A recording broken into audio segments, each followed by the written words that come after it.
What's up, y'all, and welcome to another episode of Worldly Church Girl. It's your girl, your host, Lillian Harshaw. On today's show, I have the privilege of introducing to you a comedian, an actor, the owner of Showtime Entertainment. He has his own YouTube channel. He's appeared on BET. He's won multiple awards for his comedic genius. It gives me great privilege to introduce to you the comedian, Stephon Smith. So you grew up in Danville, Illinois. In the course of your life, you moved to Memphis, Tennessee, became a successful comedian and actor, started your own entertainment company, and you also have your own self-titled television show. Let's rewind the tape a little bit, shall we? What was your childhood like in Danville? It was fun. It was fun. 'Cause I grew up in church. I grew up in the Kojic church. So, you know how that is. You know, we got to go to church all the time. So, we stayed in church. But it was fun. Childhood was fun. I'm second to the oldest. But it was fun. Get a chance to play with the brothers and sisters and, everybody in the neighborhood. And I played sports and stuff like that growing up. So I was pretty busy as a young child growing up, involved with sports and church and doing a lot of different things with that, and being a class clown on top of all that. So that kind of helped developing what I'm doing today. So do you think that's when you realized you was a comedian in school? No, not really. I didn't think about it in school because I was just always a funny person and a people person until about 18 years ago.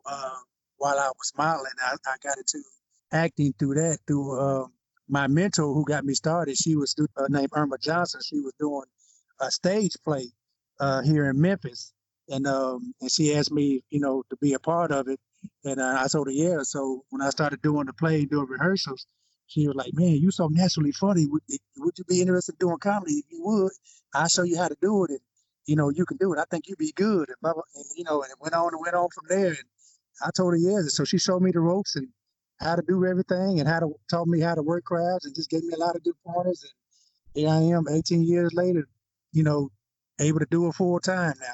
So why did you decide to do, out of all comedy genres, Christian comedy? Well, I was doing a lot of secular, which was adult comedy. So I was kind of doing both. And I just decided over the years as I got older, that a lot of people didn't want to hear a lot of cussing and stuff. They wanted to hear clean stuff. So I just slowly started going into the area of doing clean comedy. And then once I started doing that, a lot of churches started booking me.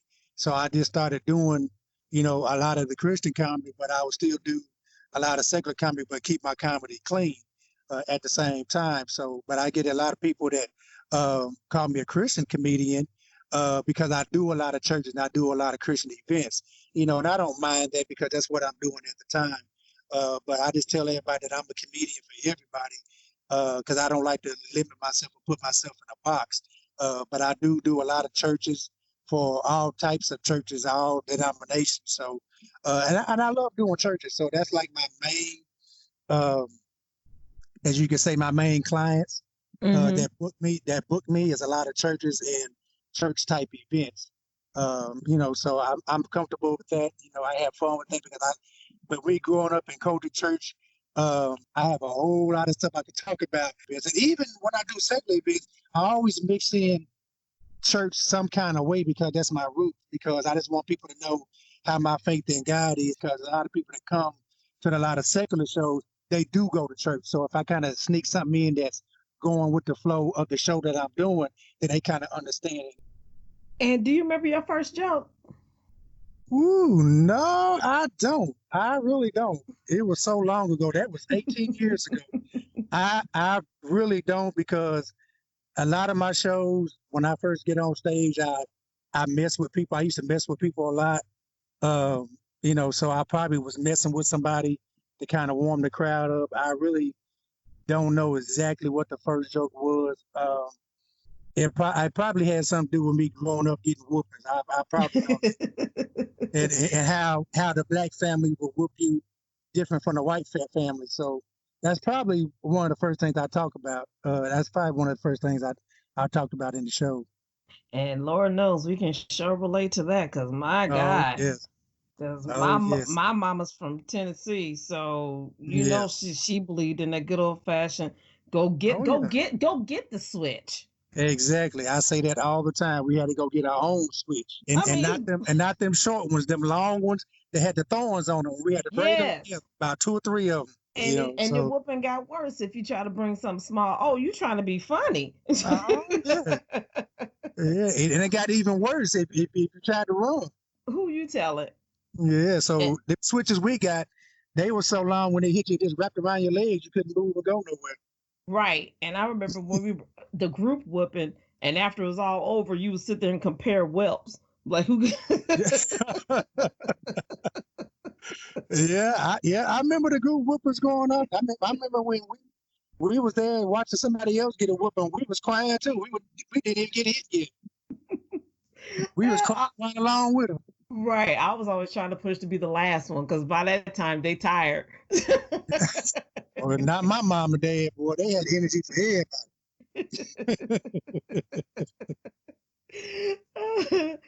So, what do you enjoy most about being a comedian? Just seeing the smile on people's faces, especially with a lot going on right now. I just love to see people smiling, people having fun, and enjoying life, and that makes the show easier for me, and it makes me feel good knowing people are enjoying what I'm doing on stage, and they laughing and they getting the jokes, and nobody's getting offended, by anything, because now you have to so-called try to be politically correct, which I don't care. I'm gonna say what I'm gonna say anyway, and either you gonna deal with it or you're not. So, but I tell people, when I start my show, don't get offended by anything I say, because it's just comedy. Right. I take real life situations and different things, and I have fun with it, and I add a little stuff to it. Tell them, don't come to a comedy show if you're not ready to laugh. Why you come there and frown all up, looking crazy when you know that's what you're coming, to a show for anyway. So, What is your thought on how comedians are getting so much like flack for their jokes, and they want comedians to be politically correct, if you will, versus letting comedy be what it is? It's comedy. right. People are so sensitive about different subjects that something you can joke about a long time ago, you can't hardly joke about it now, because somebody would get offended and think that you're being mean, when it's just jokes. It's how you say them. Now somebody's saying a joke to you to try to degrade you, that's a different story. But if people are talking about something that's everybody knows about what's going on, why would you get upset about that? It's like some people with the churches, they don't like a lot of comedians coming to churches, but they will laugh at the pastor all day long.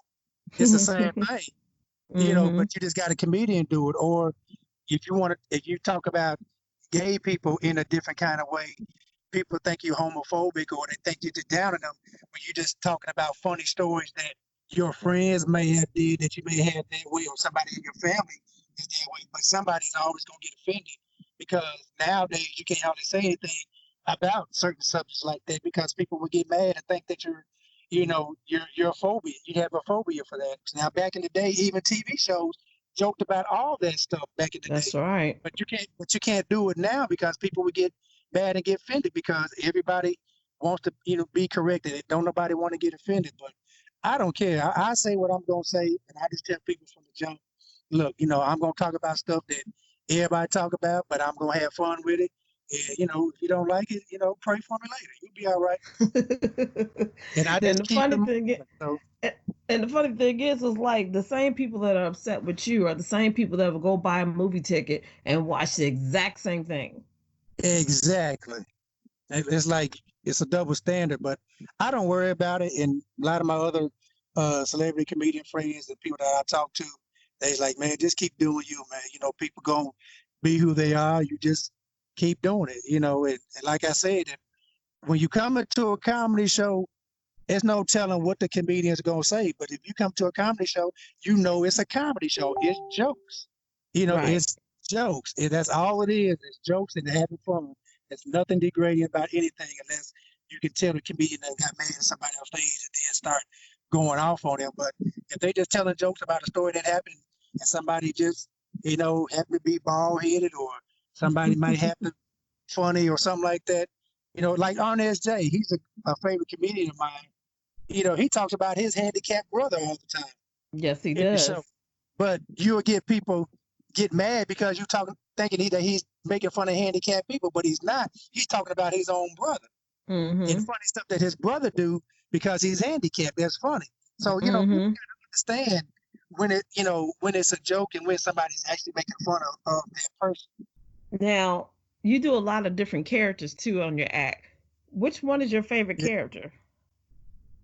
Well, my favorite character is this preacher character that I do named Reverend Reverend And the reason I named him is because he dresses real crazy, like Brown you be doing with Medea.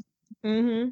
And the first thing people say when I come out on stage with the afro, they say, So that's why I came up with that name, because the first thing you're gonna see, anytime you see somebody do something crazy or do something crazy, what's the first thing you say? You're like, no. So that's why I came up with that name. And I butcher a lot of sermons and songs and prayers, and I do healing time and all kind of stuff in my show with that character. And it's pretty fun. A lot of people I love, especially churches. They always have me come back and bring that character with them, because when I come out with that outfit on, they be like, Lord have mercy, what you got on? It's crazy. So, but I have fun doing it though. Tell us about your company, Showtime Entertainment. It's an entertainment company. I pretty much put together shows. I put together showcases for a lot of independent artists, whether they was rapping at the time or R&B or either gospel, jazz, any type of artist. I used to put showcases together and just have them come and perform. And I also help people put shows together. And then I also have my own Gospel Music Award show that I produce and put together every year for independent artists as well. So that's pretty much what I do with my entertainment company, as well as putting my comedy shows together and things like that. So that's pretty much what I do with my company. Okay, and what about you have a TV show that's named after you? Yes, the Stephon Smith Show. Yeah, what's that about? It's a TV show where I bring a lot of different artists of all genres, businesses, pastors, leaders, business owners, different people that are doing a lot of different things, community leaders. I just bring them on the show. It's a 30-minute show that I do, and it's featuring them all by themselves. And I just interview them and let them talk about what they got going on. If they're an artist, I give them 2 songs to perform and a 15-minute interview. And it's complete with commercial breaks, a live audience, everything right now. So I took a break with that. I'm gonna start it back up later on in the fall with all this stuff going on right now. So, but they can go to YouTube under the Stephon Smith TV Show on YouTube, and they can look up my first 2 seasons that I did and look at the episodes that I have on there. And I got a complete intro song and outro song and all that stuff on there. They're 30-minute episodes, and all the artists are on there by themselves. I don't have like 2 or 3 artists on the show. Every artist has their own show, their own episode on the show. So that's what I do. And my radio show was the same, the Stephon Smith Show that was on the radio. And I'm actually getting ready to start that back on a podcast next month. So people could be looking out for that pretty soon. I'll be making an announcement on my page about that in the next coming weeks. Okay. Now you also won a whole lot of awards. Which one shocked you the most? The one that I was in a few years ago with my mentor, Irma. Me and her was in the same category at this award show called the Mtenzi Awards. And we was in the category for Best Comedian of the Year. And I actually won. And I was shocked because I just knew that she was going to win it because of who she is and her status. But I ended up winning. And the first person that come to me and hug me and tell me congratulations was her. And that meant a whole lot to me. She told me she was proud of me. She told me just keep going, keep doing what I'm doing. And, she said, hey, this is what it's all about. I say, look, I owe everything to you, because if it wasn't for you, believing in me and showing me what to do, I wouldn't be this far to even win this award in the same category as you. So that meant a lot to me. And that was the most shocking when I won in that category. I think that was like 2015, I believe. Wow. Yes, ma'am. I bet that did shake you It to did. win over your mentor. I Man, mean, yeah, man. because I sat there for about 30 seconds with my mouth wide open when they called my name. They had to keep nudging me, telling me. I was like, no, it can't be. It can't be. And I just knew it was going to be her, because, Right. who she was, and her status, her celebrity status. But I won. I was like, my goodness, thank you. Thank you, Lord. Amen. Yeah, Amen. yeah, Now, almost shed a tear. not almost. Almost. I caught it before it came down. I caught it. I caught it. You blinked it back in. Yeah, I blinked it back in. I took my head back and it went back inside. Now, if you could open up for anyone, who would it be and why? If I could open up for anybody, it would be my all-time favorite comedian, Steve Harvey, because I love his style of comedy, because it's similar to mine, except I don't do all the cussing he do. We dress alike. Our careers are a lot similar. I host a lot of shows just like he do. I kind of got started late in the game like he did. I've been through a lot of stuff that he been through in his career to get where he's at, and and I just can relate to him with what he's doing. And like I said, I dress like him a lot. A lot of people call me the Steve Harvey King Clean Comedy because of my style. And like him, he'll talk about whatever he feel like talking about, and I'm the same way. And I'm like, oh well, if you don't like it, oh well, I'm gonna talk about it. Right. Because I like to talk about stuff that people kind of scared to talk about. And that's the way he is. So if I can open up and do something with anybody, that would be him. And that's my reasons why, and it's on my bucket list to meet him. Now, with everything going on today, like the pandemic and the Black Lives Matter movement, how are you and your family doing during all this? Oh, we're good. We're blessed. We can't complain. God is still providing. My wife's still working. We're both essential workers. But a lot of my shows have been pushed back. That was on this year have been pushed back to the end of the year because of what's going on. So, but everything is starting to come back. But God has been blessing and keeping us afloat. So I can't complain about that. I just give God the glory for everything right now. Now, what advice would you give someone who's feeling a little overwhelmed with all this that's going on right now in the world today? What advice would you give them? I would tell them just hold on, keep the faith, and pray. And take this time to reflect on yourself and break out with and start work on some things. And that's what we was doing with this time off as well.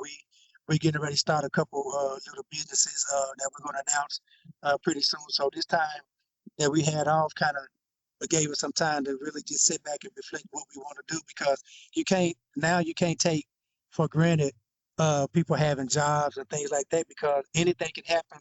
Like this pandemic now, you can lose your job and you got to have something to fall back on.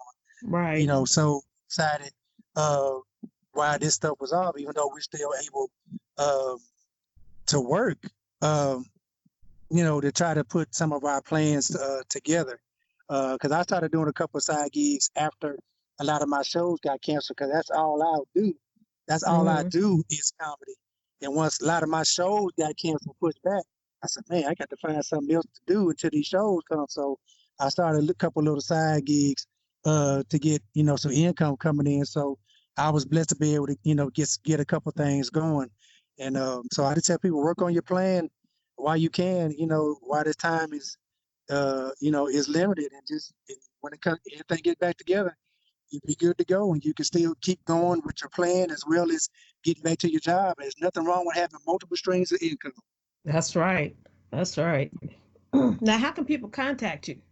They can contact me on Facebook under Comedian Stephon Smith. That's my regular page and my fan page.